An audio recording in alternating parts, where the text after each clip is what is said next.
class. Let's continue on with chapter 14. Let's see if I can straighten my desk out here. So I think where we left things off was in defining our equilibrium. So let's just recall what that equilibrium condition looked like. So this was that the dollar return on deposits had to be equal to the euro return minus this depreciation, which is the expected exchange rate, dollar per euro in the future, minus the current exchange rate for dollars per euro over the current exchange rate for dollars per euro. And this is something that we're going to assume holds, or, well, we can safely assume that this, for our purposes here, that this holds at all times. And the only times it doesn't hold is when the economy's migrating towards an equilibrium, or the market is migrating towards an equilibrium. But as I mentioned, those things happen, these migrations to and from different equilibria happen so quick, it's almost like a discontinuous jump in exchange rates to equalize these real returns here. Okay, so again, we could look at what I'd like to draw your attention to is perhaps figure 3 in your textbook. Let me pull that up on the video here, and that gives you that'll give us a couple of ideas of what that equilibrium looks like. Okay, so we've got this downward sloping, we can call it kind of this equilibrium in the Forex market, and it's almost looks similar to a demand curve. And where do these points come from? Well, when you go on the previous page, and this is some data that we were looking at, it's in my notes, but here we're assuming that the interest rate on euro deposits doesn't change, it's 5%. And we're also assuming that the expected exchange rate in the future is going to be $1.05 per euro. Okay, that's something that's required here for this. And then we've got several different potential exchange rates that occur right now in the present. So based on what the expected exchange rate in the future is going to be, that'll give us what the expected the expected dollar depreciation is going to be in this column here, right? And when we combine all this data together and we plot, what we get here is this figure in your textbook, which has essentially on the left column the current dollar exchange rate, okay, whatever that might be, and the expected dollar return on euro deposits. But again, this relies on a couple of things. One is that the expected dollar to euro exchange rate is going to be 1.05, and that the return to euro deposits is 5%. Okay? So a little bit of a weird scenario there, but why is it weird? Well, the one assumption that we have to swallow is that we're assuming, so note, we're assuming that today's exchange rate may change,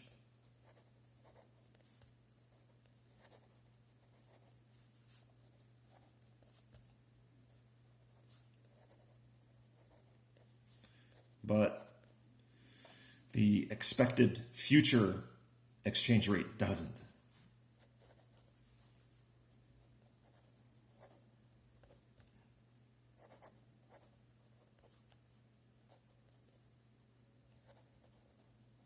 So you might think the intuition should be the other way around. Maybe today's exchange rate is probably not going to move all of a sudden, and then we expect the future one to change. But in order for us to keep the sort of the exposition of this kind of easy, And to wrap our minds around this, we have to make this bit of an assumption. And making assumptions is not that damning to your analysis.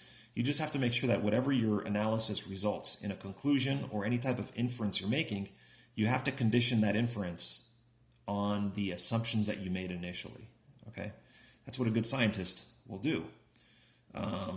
So anyhow, well, why don't we go ahead and do something else where we can actually solve for the equilibrium exchange rate. And again, for those of you who missed the video from Friday, we call this an equilibrium exchange rate with an asterisk to signify that it's indeed an equilibrium, and it's going to be equal to the expected exchange rate in the future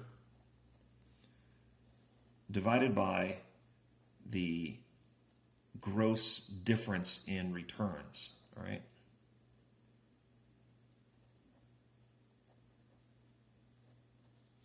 Okay.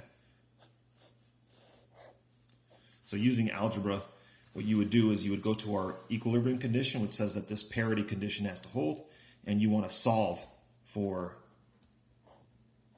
the actual exchange rate. When we solve for that, that becomes our equilibrium exchange rate. And that's what we get here using algebra. We solve it and we end up there. Okay. So we can take this and look at what the equilibrium looks like in figure 4. Okay. So for instance, when we plot, when we take a look at figure 4, what we've got here is we've got the same downward sloping curve here, all right, and the upward sloping curve is the return to dollars, okay? And so again, we are assuming that the expected exchange rate doesn't change, all right, but the current exchange rate might, E star, all right? So let's see what happens if we shift, or there's a rise in the dollar's return. So let's start with an equilibrium here, okay?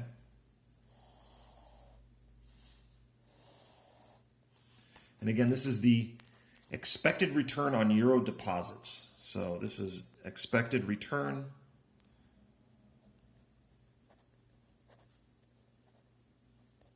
on euro deposits.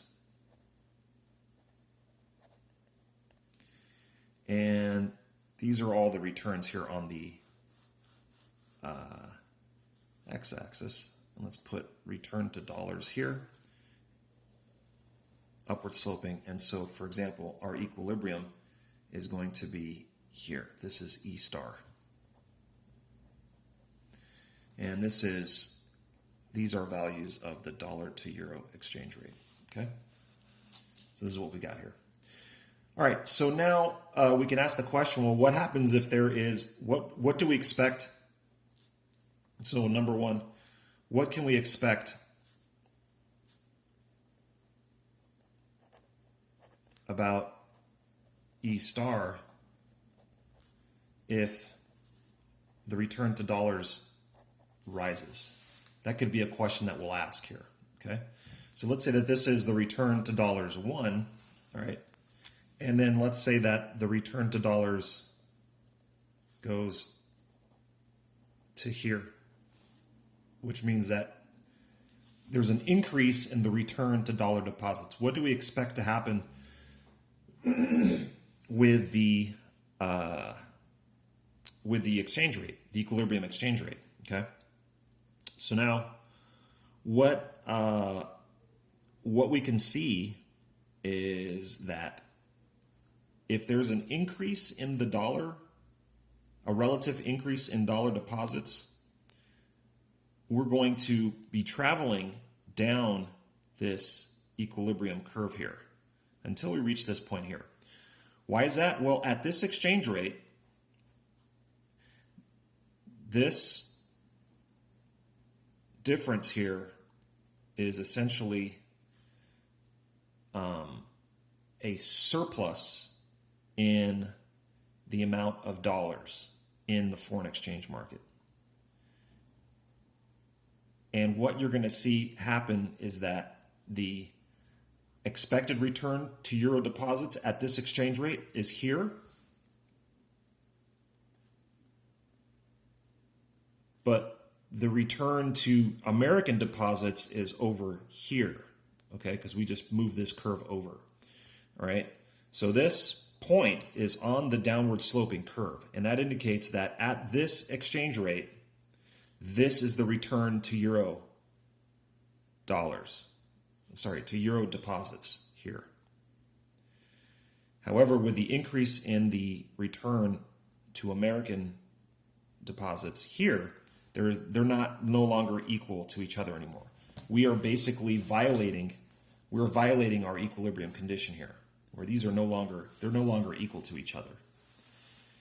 And in essence, what's happening is there's going to be an increase in the demand for dollars.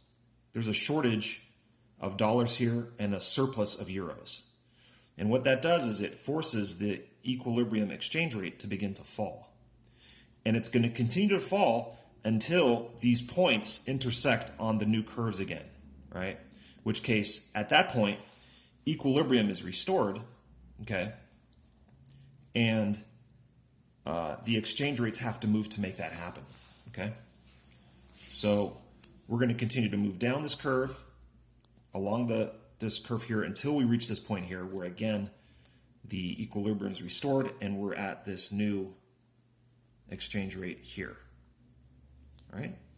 So again, if you remember, this would be E star dollars per euros number 1, and this is E star dollars per euro number 2. Okay, and why is this number lower than this one? Well, if you look at the ratio, it's dollars to euros, right? So if it takes a lot more euros to exchange for a dollar now, then the denominator is bigger than the numerator, and you get a smaller number. That's why this decreases. But according to this graph, that's what we would expect. And why would we expect that? Well, because there's a higher return to American deposits now. So people in Europe are going to want to sell their euros to buy dollars in order to take advantage of that and buy that deposit, okay? That's going to alter the equilibrium exchange rate, right? We could do this whole analysis backwards, and that's actually pretty good exercise for you to go the other way around, right? But remember, we don't just jump immediately to this point here. You have to understand what the difference between this, which is, we can think of it as the expected return to euro deposits in terms of dollars, all right? And this return to dollars now, okay? And these are no longer equal at this exchange rate, okay? And because they are no longer equal, we have a shortage of dollars.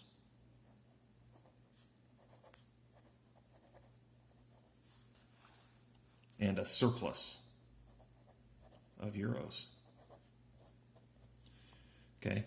And as traders rebalance this need for dollars against this non-necessity of euros, what you're going to see is the exchange rate starts to fall.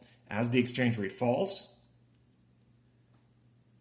the euro return begins to actually increase until it reaches this point.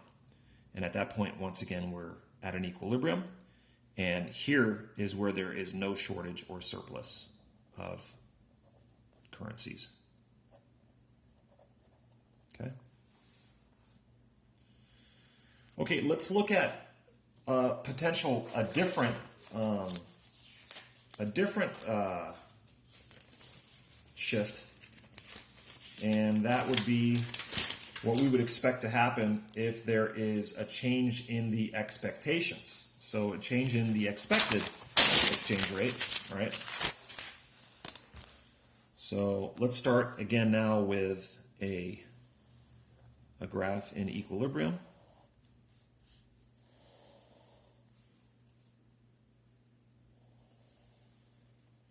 So this is return to dollar deposits. And this is the, let's call this E star. And then this is the exchange rate between dollars and euros. And this is the, we can call this, let's call it return to euros in terms or a function of dollars, right? So at this exchange rate, the return to euros as a function of dollars, that it hits this curve here, and that gives us the real return, and it's equal to this vertical line here, which gives us the return to dollars. So here's where equilibrium is established, and that's where we haven't violated the parity condition. Now, what happens if the expected dollar to euro exchange rate, what happens if this rises? Okay.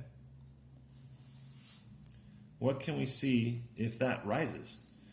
So if it's expected that your exchange rate is going to, in this case, we're expecting a depreciation or an appreciation? Well, we're expecting a depreciation of the dollar.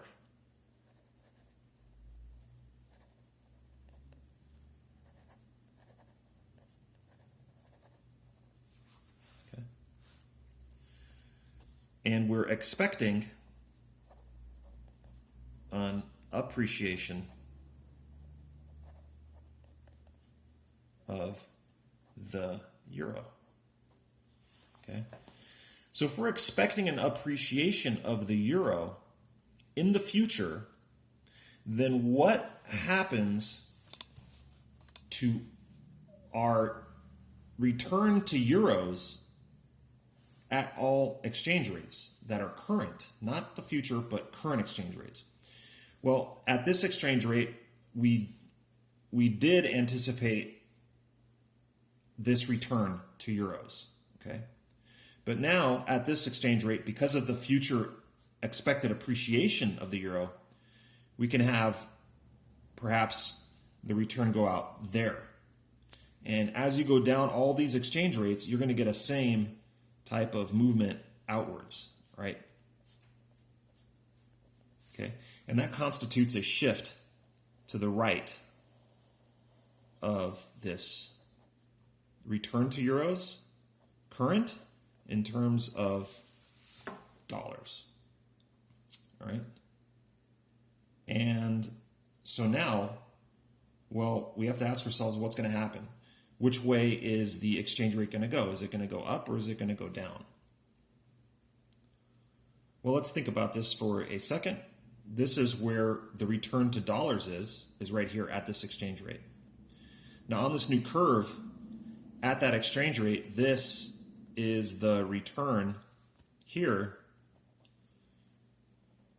to euros, or to the euro deposit if we exchange our dollars. That's the return to it. So here we've got the opposite case. Now we've got a surplus. This distance here is a surplus that represents the surplus of dollars and a shortage of euros. Okay? So if there's a big arbitrage here, you're going to get a lot of people trying to purchase euros and sell their dollars to take advantage of this now higher return to higher relative return to euro deposits versus the dollar deposit, because this line hasn't shifted. The return to American deposits hasn't changed at all. So, well, what this is going to tell you is that the exchange rate in the equilibrium is going to begin to rise. Okay, and even at an exchange rate over here, there's still an arbitrage that can occur. Over here, still, and you're going to keep moving until we reach this point up here where equilibrium is re-established. Okay, that's our E star 2, and this was E star 1. Okay, and once again, this is dollars to euros 1, and this one is dollars to euros 2. Okay, So now if there's going to be if there's a shortage of euros and a surplus of dollars, what we would expect is that the denominator is going to shrink, and the denominator stays the same and the numerator increases. But in either case, this fraction is going to grow. Okay, either the bottom gets smaller or the top gets bigger as a result of the surplus of dollars and shortage of euros. And as that fraction increases, this exchange rate rises. And it's going to continue to rise, or there's going to be pressure on traders to exchange currencies until equilibrium is reestablished here. Where once again, we've got this equilibrium condition minus the depreciation of the dollar against the euro. Okay? And when this is reestablished again, then there's no real motivation to exchange currencies, and then the exchange rate's not going to change there again. But again, the trick here is you got to remember that what caused the shift was the expected depreciation or appreciation, the expected change in the exchange rate. And this can come across as perhaps a central bank makes an announcement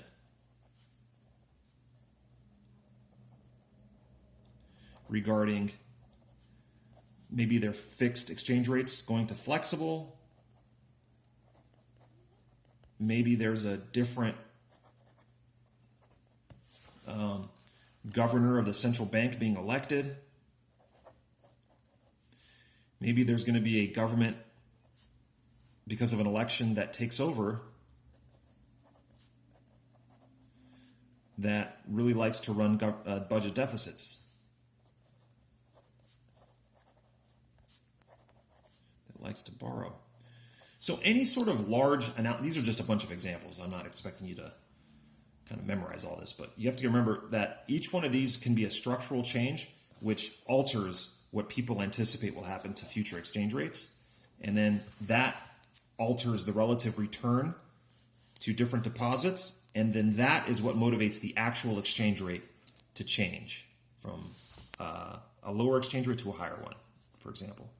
So that's the order of events. Something occurs, perhaps it changes the expectation, that alters the relative returns, and when you have a surplus or shortage of currencies, traders try to take advantage of this arbitrage opportunity, and that alters the current exchange rate. So expectations of what occurs in the future and movements of what occurs in the present are linked through all this machinery here, okay? I think that's all for this chapter. So please, hopefully you're keeping up with the reading. And if you have any questions, I want you to obviously email me your questions. That way I can address them. But for now, just keep in mind that this might take a couple of trials for you to really internalize it. And I really hope you're keeping up with your reading, because obviously I can't really reproduce the entire textbook on this notebook. But you are expected to read that textbook. And this is just a highlight of what those figures in your book are trying to do, okay? But make no mistake, I do want you to keep up with the reading. All right, we'll reconvene again, I guess, on the next chapter. Take care.